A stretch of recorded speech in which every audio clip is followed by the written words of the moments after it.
All right. Good evening, everybody. Welcome. My name is Rachel Belmer, and I'm the membership manager here at the Milwaukee Art Museum. Thank you so much for joining us tonight to celebrate the opening of Bouguereau America.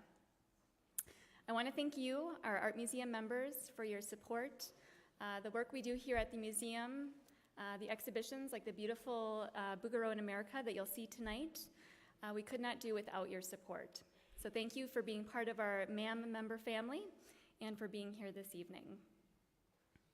Before we bring Tanya Paul, the Isabel, and Alfred Bader, curator of European art, to the stage, I also want to show our gratitude to the sponsors of this exhibition: the Line and Harry Bradley Foundation, the Laskin family in memory of Myron Laskin Jr., our valued anonymous donors, the 4-4 Foundation, Samuel H. Kress Foundation, Kenneth R. Trice, and the Milwaukee Art Museum's Fine Arts Society, as well as the family of Dr. Russell Lee Weiner, who gave funds in his remembrance in support of the exhibition catalog.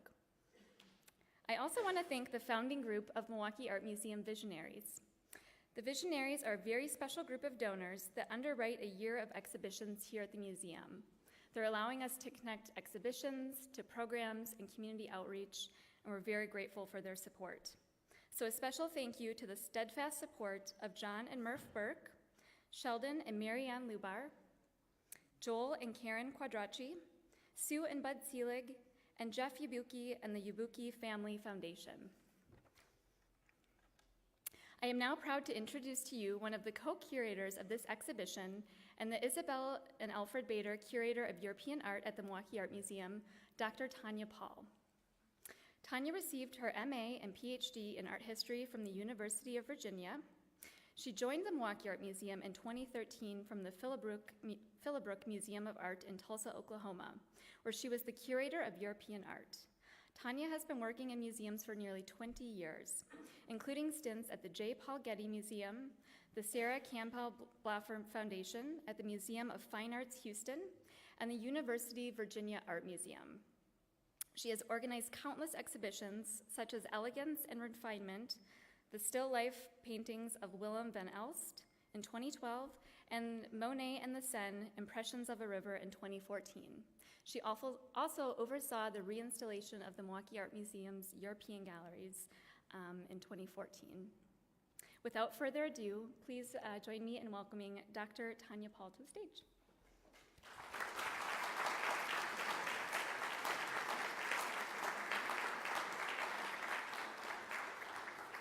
Thank you, Rachel, and thank you all so much for coming. I see some faces that I saw this afternoon, so I'm happy to see some of you coming back and some familiar faces, so thank you. Your enthusiasm for Bouguereau is something that I share, so I never look askance at that. I want to, of course, also join Rachel in thanking our wonderful sponsors, as well as our visionaries. They really have helped us put this exhibition together, and it's important that we have all that wonderful support. And of course, you, our members, are a big part of that support as well. And I do have a few little thank yous, because these projects are so massive and so all-consuming that it certainly takes a whole sort of army of people to finish them. So I do have a few people I want to acknowledge. I should say that this exhibition is supported by an indemnity from the Federal Council on the Arts and Humanities. And of course, I'm very happy to say that this is our inaugural Leighton feature exhibition. So this allows us to take a piece from the Leighton art collection and to really put it in a broader, deeper context. And of course, that painting is our wonderful Homer and His Guide, which of course so many of you are used to seeing up in the European galleries, and now I hope you've already seen, looks quite splendid. It's almost like he has his own little chapel down in the galleries. I, of course, want to thank so many members of the museum staff who have made this project possible. We have a wonderful senior management team that's been so helpful, but in particular in our curatorial department, I want to thank Catherine Sawinski, who is essentially my right hand and half my brain most of the time, and she's our assistant curator of European art and is worth her weight in gold. I want to thank our amazing crew and our registrars for such a beautiful, flawless installation as usual, and of course David Russick, our designer, for creating a design and choosing such elegant colors that really complement the exhibition. Our wonderful marketing communications department, who really did the Herculean effort of helping us pull together the digital interactive, which I hope you've had a chance to explore in the galleries. That was completely created in-house in a real wonderful effort. And of course, our excellent education department, who always does so much on the front end of these things and really helps so much with our tours and family guides and all sorts of things. So we're grateful for all of their work and collaboration in this too. And of course, our audio guide. The exhibition is a partnership that we've done with the Memphis Brooks Museum of Art. And I'm grateful to all of the colleagues there who we worked with. And I would be completely remiss if I did not mention my wonderful partner in crime who spoke earlier this afternoon, and my co-curator, Stanton Thomas. Right back at you. And Stanton and I have been working on this for nearly 3.5 to 4 years at this point, I think. And it's been actually a real joy. Some exhibitions are a lot more work, and this one felt like joy, just purely from the very beginning. Because when you like the people you work with, it makes life so easy. And Stanton is now the curator of collections and exhibitions at the Museum of Fine Arts in St. Petersburg, Florida. And his partnership, without him, this would not have been possible. And I'm also grateful for the wonderful work of our dear late colleague, Janino Grody, who was part of the original impetus for the exhibition and a lot of the brain behind the original impetus for the exhibition. And I really hope that we've done her proud with this project. And of course, I'm grateful to all the many lenders who have parted with their paintings for the run of this exhibition. A year is a very long time to be without your Bouguereau. And it's very difficult for us as well, because there are a few paintings in the museum collection that get more commented on if they move than a Bouguereau. In my previous institution in Tulsa, we had a Bouguereau, and if I moved her from one wall to the other, my inbox was flooded with concerned emails about why I had moved the shepherdess and what was she doing over there and what have you. So these are precious children, and so I'm grateful to everyone who was loaned so generously. And of course, I want to thank finally all of you, because without such a wonderful group of members, we could not do what we do. So thank you for all of that.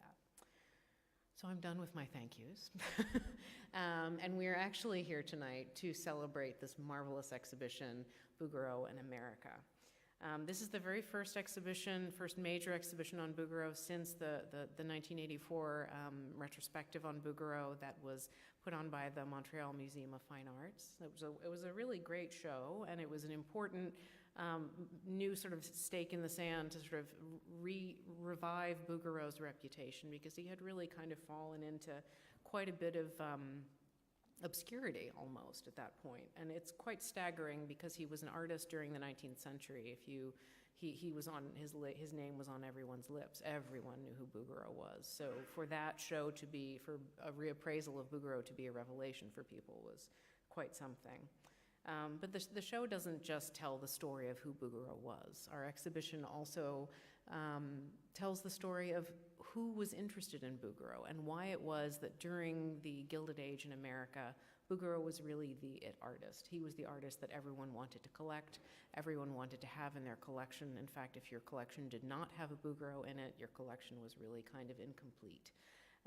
And so, you know, it's a fascinating phenomenon, and it's one that we really had a lot of fun kind of digging into in the exhibition.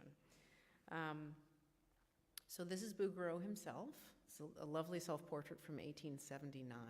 You can really see, I mean, he was a sort of quite a jolly man, very plump and proper, and very earnest and incredibly hardworking.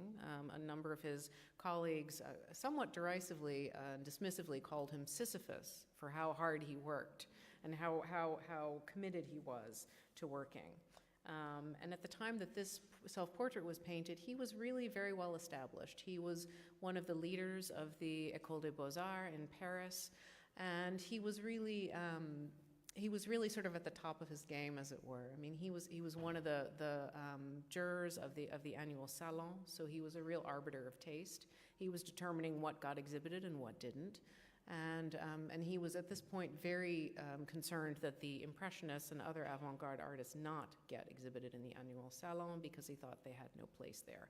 He was not impressed with their work, and it's honestly, I think, for that reason that he has been so sort of derided and dismissed so much, because he was seen as this oppositional figure, and a lot of art history has defined him as this kind of foil to the Impressionists. The Impressionists are the new, Bouguereau is old-fashioned, so that's how a lot of art historians have kind of dismissed him. But if I had to use a portrait of Bouguereau to talk to you about Bouguereau, it would actually be this one. This is a photograph of Bouguereau in his studio that was published in 1904 in Appleton's magazine. This is shortly before his death. He dies in 1905. And you can see him there. He's, again, sort of, you know, same as we just saw him, plump and proper, in his waistcoat. And he's between some of the sorts of paintings that made him quite famous, including the work on the right, which is actually in the exhibition. From the San Antonio Museum of Art, in the exact same frame that is hanging in the exhibition, which is quite nice. But this photograph was published as part of sort of a series of images of artists in their studio. And at the bottom, it has this wonderful quote, which I'm sure you can't read because this is a very blurry scan. But it says the following: William Adolphe Bouguereau, easily prince of academic French art today, painter of Madonnas and Venuses, conventional but charming, a red rag to French critics for his faulty faultlessness, yet eagerly bought by the public. So you can see here, this is a very sort of double-edged criticism and compliment to Bouguereau. It's somewhat backhanded because, you know, the critic is admitting that he is this, you know, sort of beloved artist, that his work has this sort of faultlessness, but that in and of itself is problematic. And this really is sort of the kernel of the thing. Bouguereau's really an artist of contradictions. His work is exquisite. He's a beautiful painter. I have never seen an artist who can paint like Bouguereau. I mean, he's quite extraordinary. And my response to him, and I think a lot of your response, I hope a lot of your responses to him, is exactly what I think people responded to during the Gilded Age. This is why he was so coveted, why he was so beloved. And at the same time, you have critics who are attacking him for being too perfect and too flawless, too idealized, and too traditional. And because, as I said, because he was the head of the French Academy, and because he stood in opposition to the modern and opposition to sort of avant-garde art, he was really dismissed as a result of that. So there's this sort of interesting contradiction in him. And this exhibition, what we've really tried to do is to understand what it was about Bouguereau that people were so, what it was about Bouguereau that collectors so loved during the Gilded Age and today. Why they purchased his paintings, who those collectors were. And also, I think what's really become clear to us as throughout the research process is that Bouguereau, he really became the sort of embodiment of the social aspirations of Gilded Age Americans. He was how they defined themselves. He helped them establish themselves in society. So before we really start talking about Bouguereau and how he was collected, we have to understand a little bit of his beginnings and how it was that Bouguereau kind of came to American buyers. Bouguereau was, in many ways, a fairly straightforward academic artist. He wanted to follow the traditional path. He did what every sort of earnest, hardworking artist who wanted to pursue a career as an academic painter did. He went and he studied at the École des Beaux-Arts. He competed in the competition that every artist wanted to win, which was called the Prix de Rome competition. He competed several times and finally succeeded, I think, after the third try, I think it was. And he won the Prix de Rome prize in 1850. And the winning of that prize allowed him to go to Rome for 3 years and study the art that he saw there. That's the work of classical antiquity, as well as masterworks of Renaissance and Baroque art that all were throughout the Eternal City there. And this became a really sort of fundamental period for Bouguereau. He really defined his style there. He learned a tremendous amount, and he absorbed so much. And this is really the period when he gets that kind of nickname Sisyphus, because he would not stop studying. He would not stop absorbing everything he saw around him. And just to give you an example, so the work here on the right, The Battle of the Lapis and Centaurs, which is from the Virginia Museum of Fine Arts, is a really great example of the way in which Bouguereau absorbed all of those influences. So it's this wonderful painting that shows this sort of unfortunately interrupted wedding feast of Hippodamia and Pirithous, who's there in the foreground, whose back is to us. His magnificent back, I must say. And they have invited, they're having a wedding feast, he and his bride Hippodamia, and they've invited centaurs to the wedding feast, which apparently you should not do because they're somewhat rowdy. And the kind of main centaur, the leader of the centaurs, gets a bit drunk. He notices that Hippodamia is a very lovely woman and decides he's going to take her for himself. And this is a story from Ovid's Metamorphosis. And there's this very, very bloody battle that ensues. It's quite, if you read it, it's quite bloody and almost a little bit terrifying. And the story is always shown as sort of a parable for the triumph of civility over barbarism. And the thing that's so wonderful about this painting is that you see so many influences in it. So he's clearly looking at the Laocoon there at the lower center. He's also looking at Giambologna's Abduction of the Sabine Woman there, which is such a famous sculpture. If you look in the upper left corner of the painting, you can see the way that the centaur who's is picking up that one woman to sweep her away. So it's almost as if you have the mirror image reflected there. And at the same time, this is an exceedingly Rubenesque kind of painting. So I can't help but look for northern influences there too. But you see Bouguereau sort of absorbing what he sees. And this painting is actually what is called an envoi. That is, it is a painting that each artist who wins the Prix de Rome is required to send back to Paris every year to the jury to sort of say, look, see what I've been learning. I'm following, the course of studying.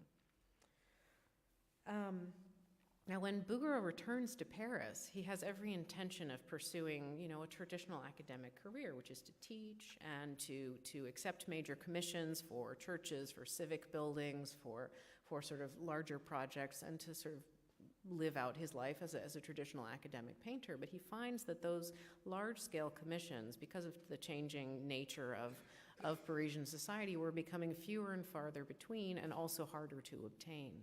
And so he's finding himself in a very different economic reality than he thought he would. And so it's right around this time that he actually meets Paul Durand-Ruel and his father, and Durand-Ruel Gallery is really most widely known today for being the champion of the Impressionists, particularly in the person of Paul Durand-Ruel. But in the early years, what's little known is that Durand-Ruel also handled a lot of different artists. And that's because Paul Durand-Ruel made it his business to go around to the salons and to see who was exhibiting, to see who was good, and to acquire the work of those artists to sell in the gallery. And because Durand-Ruel was very much a man of the market, he understood the predicament that Bouguereau was in and suggested to him, you might try your hand, instead of all of these academic paintings, you might try your hand at a genre painting. And he points him towards the work of Hugh Merrill, who is a lovely but lesser artist than Bouguereau, and was having quite some success with these sort of very sentimental genre images. And this is just a painting from the Dallas Museum of Art, very charming. And so Bouguereau is an exceptionally practical artist. And so he gives it a whirl, so to say, and he begins painting these wonderful genre images and finds that they actually sell incredibly well. And they begin being acquired quite quickly, first through the offices of Durand-Ruel, and later through the dealer that would come to represent him throughout most of his career, Goupil & Cie in Paris. And Goupil also had a New York branch, Knoedler & Company, and because of that New York branch, in large part, you really have the sort of broad spreading of Bouguereau's work into America, because they recognize that this was a wonderful market. America was a very fertile market for the work of Bouguereau. And in fact, both of these pictures were acquired by American collectors within a few years of being completed. The work on the right actually went into the collection of John G. Johnson, who was one of the, had built sort of one of the founding collections of the Philadelphia Museum of Art. In fact, the Johnson collection is really the sort of largest single collection that formed that museum. So it's really, you get a sense that right away he finds that this is a sort of successful, rich vein to pursue. Now, some paintings came to American buyers through dealers. Some were direct commissions. The work on the right, Art and Literature, was one of Bouguereau's earliest American commissions. It was commissioned by a man by the name of Colonel John Stricker Jenkins, who was based in Baltimore, Maryland, and he was an importer of coffee and all sorts of other things. You really learn a lot about these collectors. A lot of them are sort of very newly earned money, and we have this amazing range of different things that people did in order to make their money, and I'll tell you some of those professions as we go along. The work on the left in particular was a very elaborate commission process by a man by the name of Robert L. Stewart. Now, Robert L. Stewart's father had a candy-making business, and Stewart decided that he would take his father's business and kind of expand it, and so he created a sugar refinery, and that did quite well for him, and he made quite a lot of money. And he was, again, sort of finding himself newly advanced in society and thinking, oh goodness, I have to sort of establish myself and give myself that sense of establishment in society. And so he wanted to form an art collection, and so he was writing to Bouguereau. He's like, I would like to commission a work from you. And we have this extraordinary series of letters back and forth. Bouguereau is sending him these preparatory sketches, and Stewart says, well, I like that, but can you add a child in the corner? And can you make the woman's head tilt a little to the side? And he was really completely unashamed about telling Bouguereau what to do. And Bouguereau was, again, very practical and did exactly what Stewart wanted. And I will tell you, although it is a lovely painting, when you look at it in the context of his other genre paintings, you'll see that it is a little bit forced in a way that his genre paintings normally are not. And that's why you don't have design by committee. It doesn't always work that well. So commissions, direct commissions, often by mail, were one way that Bouguereau would paint for Americans. Sometimes collectors came to him. John Taylor Johnston, one of the founders of the Metropolitan Museum of Art, he was a railroad magnate and just incredibly wealthy. He actually dragged his whole family to Paris in 1869, and including his two young daughters, Frances and Ava. Frances is the elder, Ava's the younger. She's about nearly 3 in that picture, and brought them to Bouguereau's studio to sit for a portrait. And they sat for him, and then they came back sort of a little bit later, and this is all chronicled in Bouguereau's diary, in Johnston's diaries, and we have sort of notes of this in various places. And they came back initially to look at the progress Bouguereau was making, and they weren't very pleased. And then they returned a few days later, and they said, oh, okay, I think it's going to be good. And then, of course, a few days later, you see that they pay him for the painting. And it's interesting because Bouguereau he didn't paint a lot of portraits, but he clearly knew what he was doing, and this particular portrait is extraordinarily successful, and I think in part because his subjects are young girls. He painted children with remarkable facility, and I think Ava in particular she's completely sort of heart-stealing, and you can just imagine a fidgety little child, hot and tired from being dragged through Paris and really sick of sitting in that chair and having her sister hold this book in front of her. So I think there's a lot of sort of individuality in these portraits that's really quite wonderful.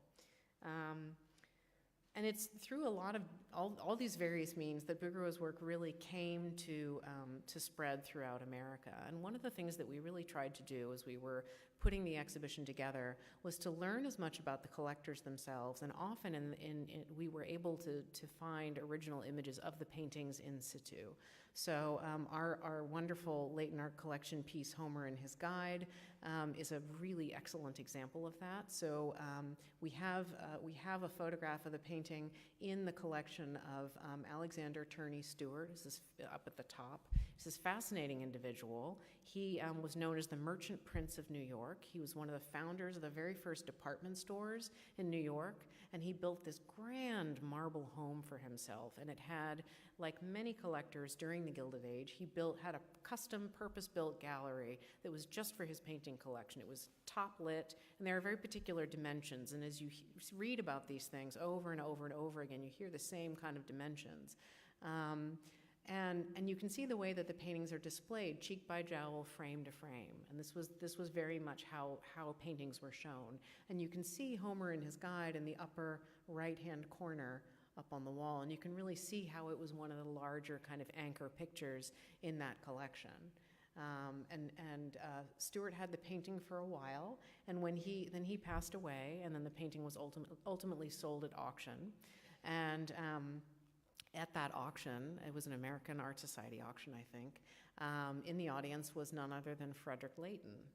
And he was building at that point the Leighton Art Collection, and he purchased Homer and His Guide at that auction, brought it back to Milwaukee along with some other pictures as well, and then put it in the Leighton Art Gallery. And here you see the painting right there at the center on display at the Leighton Art Gallery. And you can see the way that even though this is 1910 and that photograph's 1883, the aesthetic is not far off. The paintings are moving a little further away from one another, but that really dense, packed aesthetic is still very much there. So you can see as the paintings, how they're displayed and the sort of pride of place these works take.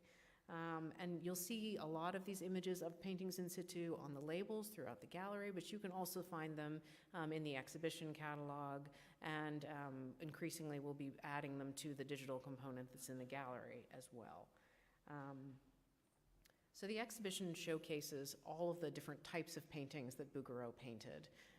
If you've been into the show, you'll recognize this piece immediately. This is in the very first gallery when you walk in.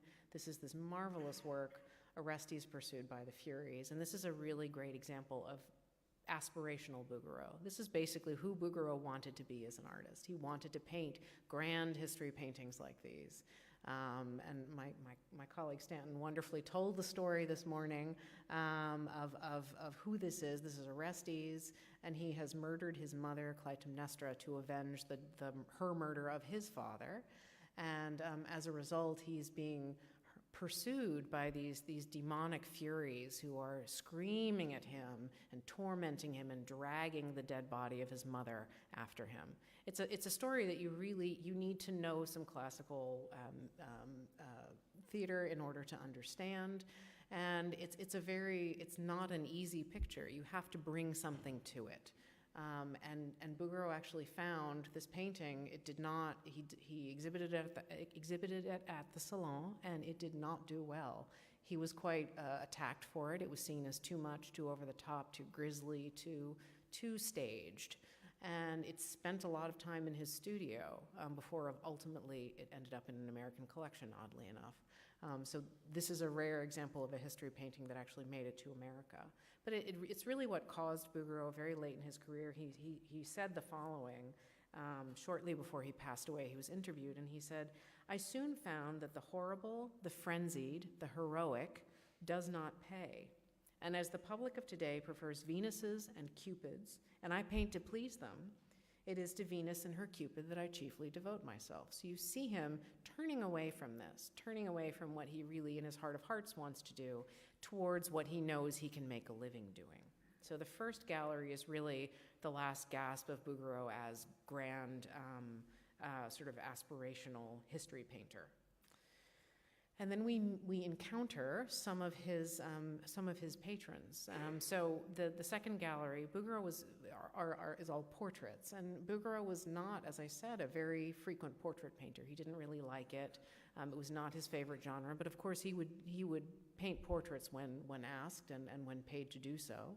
And of course we've talked about Francis and Ava Johnston, but the gallery also contains this sort of marvelous confection Madame de la Comtesse de Cambaceres, and it is an exquisite canvas, and it's particularly fascinating because we know exactly what Bouguereau thought about the sitter. He didn't think she was very attractive, and he wrote about this, and he remarked that he had to work very hard to make her lovely, and that seemed to really sort of not sit very well with him. But it is interesting to think about an artist like Bouguereau, who, as I said, didn't paint portraits very frequently, and was not an inexpensive artist by any means. He would have been a very expensive artist to commission.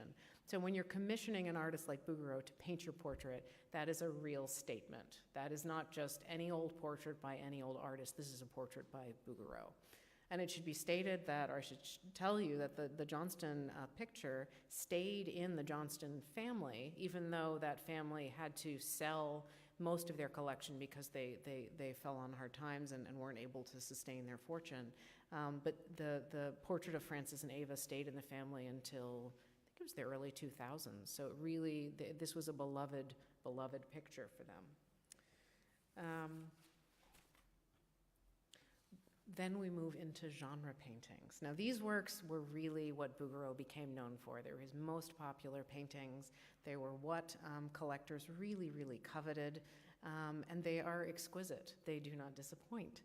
The thing that's so wonderful about them is that they are, in many ways, I mean, we think of genre paintings and we think of them telling a story, and these paintings are, in many ways, narrative-free. They're sort of little vignettes, little moments of sort of country life. And Bouguereau spent, when he was in Rome, he spent a lot of time in the countryside sketching peasants that he saw. So a lot of these costumes are from that period. And he would create images that have this real sort of basis in classical art, but he paints them in a sort of modern way. So the work on the left, Rest, is particularly wonderful. It's an exquisite composition with this kind of wonderful trailing, sort of, it has this pyramidal structure, but then the little boy at the front kind of trails forward in this sinuous way. And the way the fabric is painted is so beautiful. And it really evokes classical images of the Virgin and Child and with St. John the Baptist. But even though it is an entirely secular image.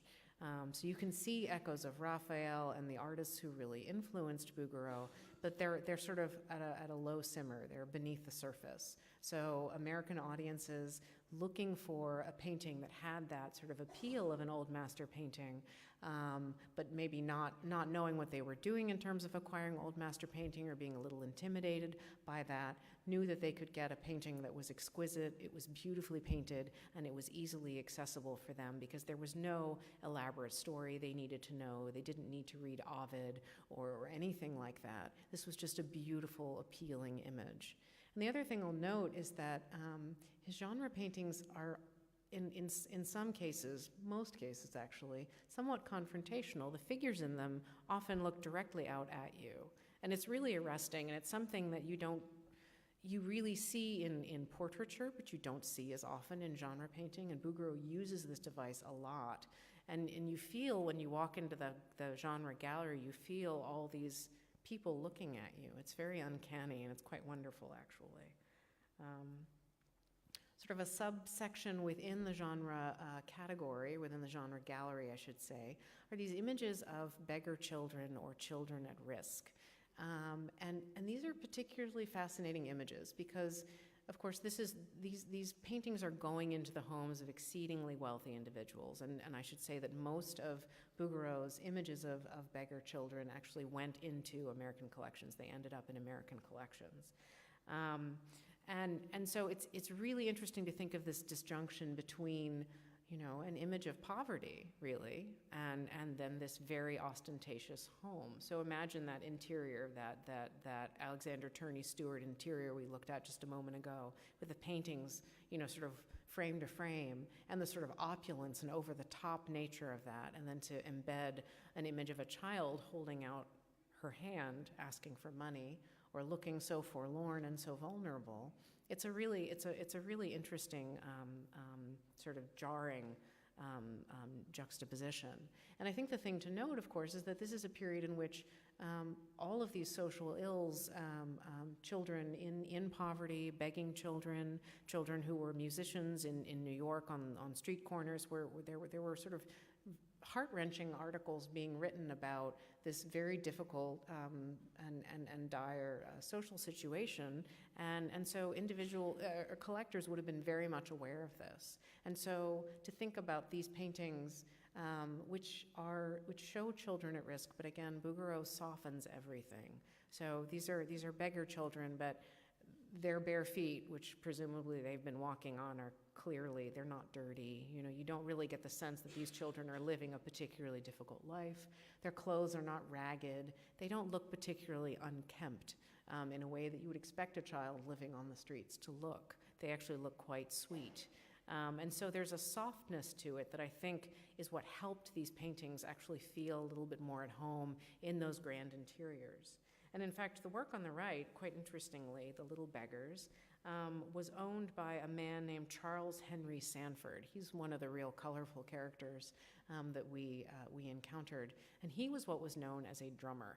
That is, he was a seller of patent medications. He was sort of literally a snake oil salesman. And he made his money that way, and also through a series of speculative land deals. He and his wife ultimately moved to London and set up a grand house there. This painting was there. And it seems that this painting got enough on his conscience, because towards the end of his life, he left $50,000, which is quite a lot of money, to found an orphanage in Argentina, in Buenos Aires. So he really, there was some twinge of guilt, perhaps these young girls inspired. Bouguereau also painted a large number of religious paintings, and these works weren't quite as popular in America, but nevertheless, some certainly did make their way here. And I think in part, it's important to know that Bouguereau himself was exceedingly devout. He was a Catholic, and he really used these paintings in many ways. Often they were, for him, a means of dealing with tragedy. He would sometimes paint these paintings when faced with the death of a child, and he lost several of his children or his first wife. So you see him kind of using these works, these beautiful religious pictures, as a means of sort of working through his sadness and his tragedy. And in these works, you really see also the great debt that Bouguereau has to Raphael. So when he was in Rome, he would have seen the work of Raphael. He would have been struck by those beautiful Renaissance paintings, that sort of pristine canvas that we see in Raphael's work, and he includes that sort of feel in his paintings quite directly. So compositionally, in terms of Fraternal Love, we see this very stable compositional triangle, which we're used to seeing in Renaissance paintings. And again, it is really hard not to call this a painting of the Virgin and Child with St. John the Baptist. But the painting is titled Fraternal Love, and that is the title that it got when it left Bouguereau's studio. And so this is not intended to be a painting of the Virgin and Child and St. John the Baptist, and yet it is. And so it's this wonderful sort of, he keeps his sort of Catholic, the side of him that is so fervent and so devout, he keeps it sort of under wraps a bit, because he is painting for an American audience. And this shows Bouguereau's sensitivity in the works that he's creating. And I will say the work on the left, The Virgin of the Angels, was a particularly wonderful coup in terms of loans we were able to get. This painting is, I really encourage you to spend a lot of time with it. It will not, it does not disappoint. It lives at the museum at Forest Lawn Memorial Park, which is the cemetery in Los Angeles where Michael Jackson and Clark Gable and all these famous people are buried. And they also have this museum, and this is their star picture by miles and miles and miles. And so we're grateful to them for lending it. But it is an exquisite, exquisite picture. And the sensitivity of the way that he's rendering it is just, it's breathtaking. The final gallery of the exhibition showcases Bouguereau's sort of more sensuous subjects. These are works that Bouguereau has created, and they really they show the degree to which Bouguereau understood. He understood his audience. He understood that he was painting, again, for, American Victorian society in which women are, sort of covered up, lots and lots of yards of clothing, high neck dresses and large hats and bustles and corsets and the whole 9 yards. And yet he's creating these images of these sort of beautiful, beautiful female nudes. And he does so, and he makes it appropriate for these to hang in those sort of grand galleries and drawing rooms by not painting, sort of female nudes, but by painting nymphs, personifications of various times of day and seasons. And these women are mythological creatures. These are not flesh and blood women, even though they very clearly are flesh and blood women. And so it is a very thin veneer that Bouguereau places on these paintings to sort of make them decorous and make them suitable for the American home. And it's not surprising that it's these pictures that ultimately that slippage starts really happening in quite dramatic ways. So Nymphs and Satyr, which is one of the real jewels of the exhibition, and I have found on numerous occasions that when people round the corner into the final gallery and they're faced with this painting, it is, see it on your face, it is like, wow, it knocks you over. It's this wonderful sort of spiraling composition as these nymphs are dragging this satyr who, and this is based on a French poem, the satyr can't swim. And so they're dragging him into the water. And so it's this playful push and pull, and you can see the way in which he's sort of resisting, but he's also really having a hard time, not wanting to come along, because he knows he can't swim, but yet these women are so beautiful, and he wants to spend time with them. And so there's this, it's a very sort of evocative and very sensual picture. And it was originally owned by a man by the name of John Wolfe. He was a hardware store magnate, so he made his money through hardware stores, of all things. And then when he passed away, the painting was sold at auction, and it was bought by a gentleman by the name of, I'm sorry, my brain is not working. Edward Stiles Stokes, thank you.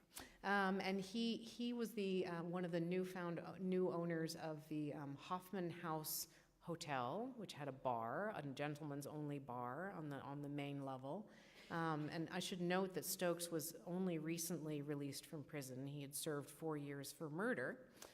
So he's not the most sort of august member of society, shall we say. So he acquires this painting, and he decides that it's the perfect decoration for his bar, and so he hangs it in the bar across, as you can see from the bar, and there's actually a mirror over the bar which you can't see, so that when you're sitting at the bar, you don't miss the beauty behind you. He's framed it in this kind of wonderful red velvet sort of drapery, and as if that weren't enough, the Hoffman House Bar actually sold its own branded cigars, and this Bouguereau painting graced the lids of all the Hoffman House cigar boxes. So this painting became famous, and he was using it, in the way that one does, because he understood that sex really sells in its way. So the painting, ultimately, the Hoffman House Bar closed, went into storage, and it was purchased by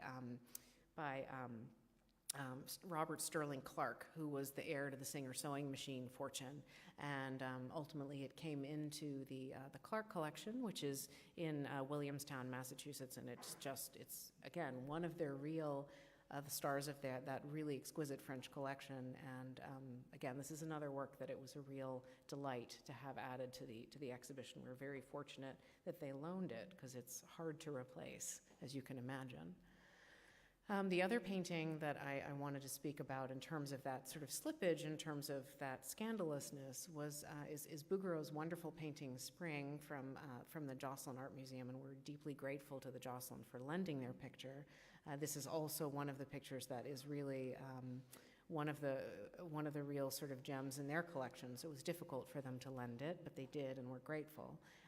It was exhibited in 1891. It was sort of touring from city to city with a group of paintings, and in 1891 it was exhibited in Omaha, and while it was on exhibition it was attacked. So there was a gentleman Carey Judson Warbington, and he came into the exhibition. There's these elaborate newspaper accounts. He came into the exhibition with his friend.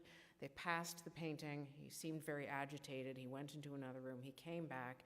He broke a chair, as you can see from the illustration from the magazine in which this was described, and he tore a giant rent through the painting, about 15 inches long, apparently.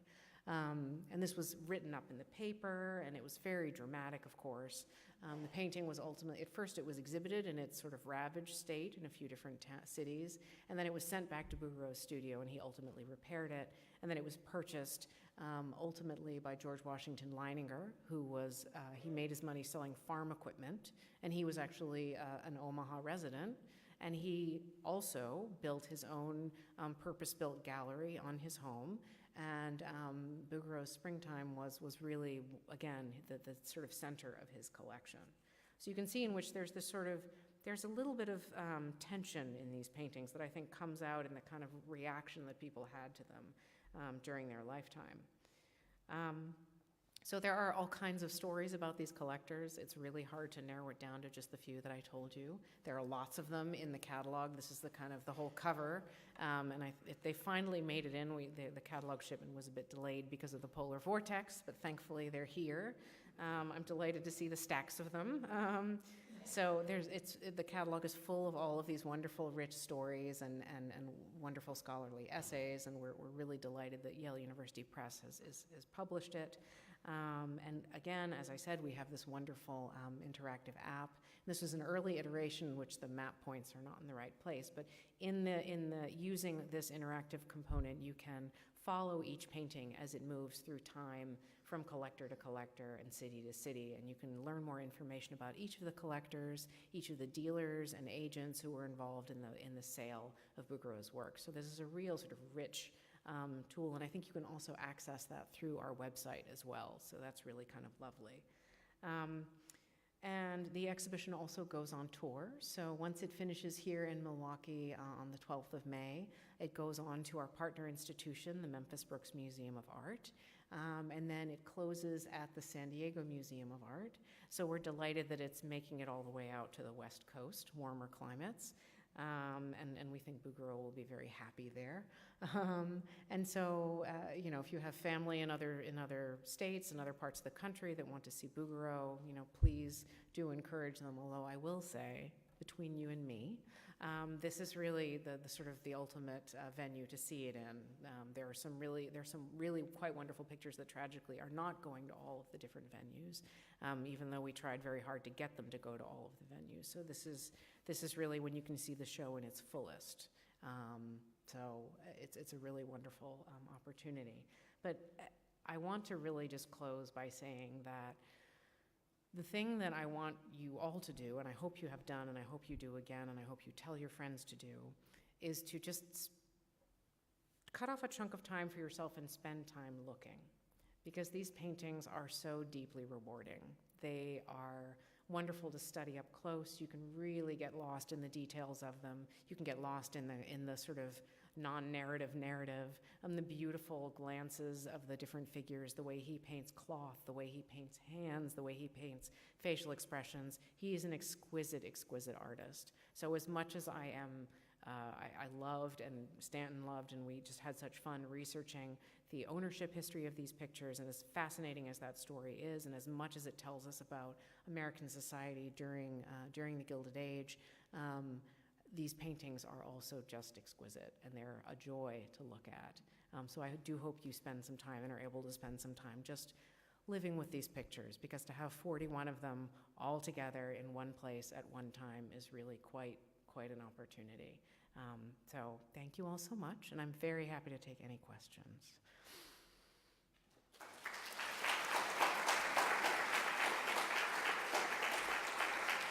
And I should say, I would love to invite my co-curator, Stanton, up on stage. We did this earlier today, and it's much more fun to answer questions together. So Stanton, would you join me? I do.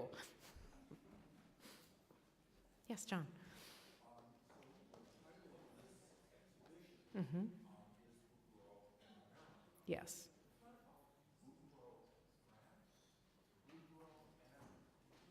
Yes.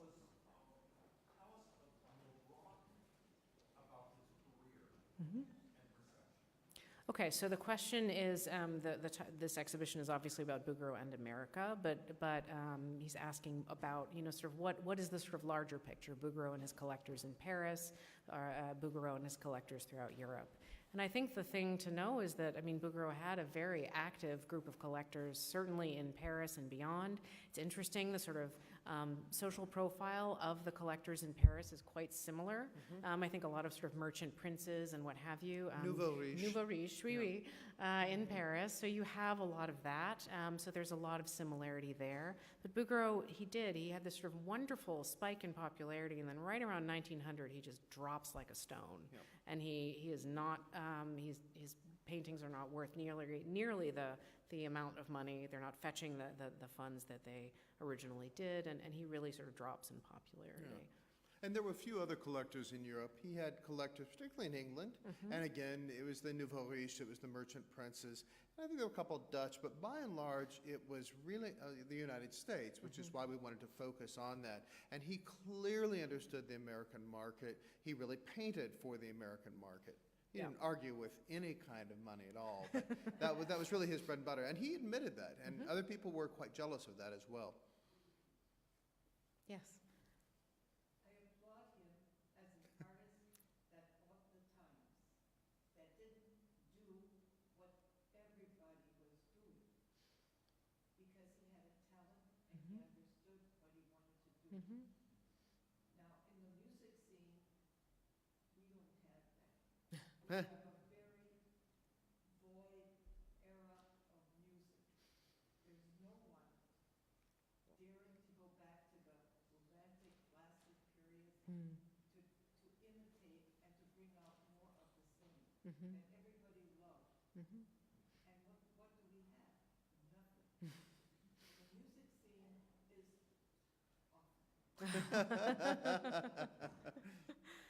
It's a really interesting analogy. I think I can't really comment on the music scene with much authority at all. The question was, the comment was really that, how wonderful it is that Bouguereau really sort of embraced what he was good at and was willing to keep to those roots, and that there is sort of a corresponding or a lack of that corresponding passion in music today. But Actually, I always, when I think of Bouguereau, and I love to, if possible, pair music and literature with works of art, I always think of Chanson, which to my mind is similarly beautiful and pleasant, but not very profound. It's just relaxing, and you have to revel in it just simply because of the beautiful sounds and the sonority of it. And to me, that's a nice parallel, but I have to agree with you. This is not the greatest period of creativity, I guess you could say. Yeah. yes. Yes? Dissonance of music, of course, imitates the somewhat dissonance and scattered kind of art ethic. They usually go hand in hand with art.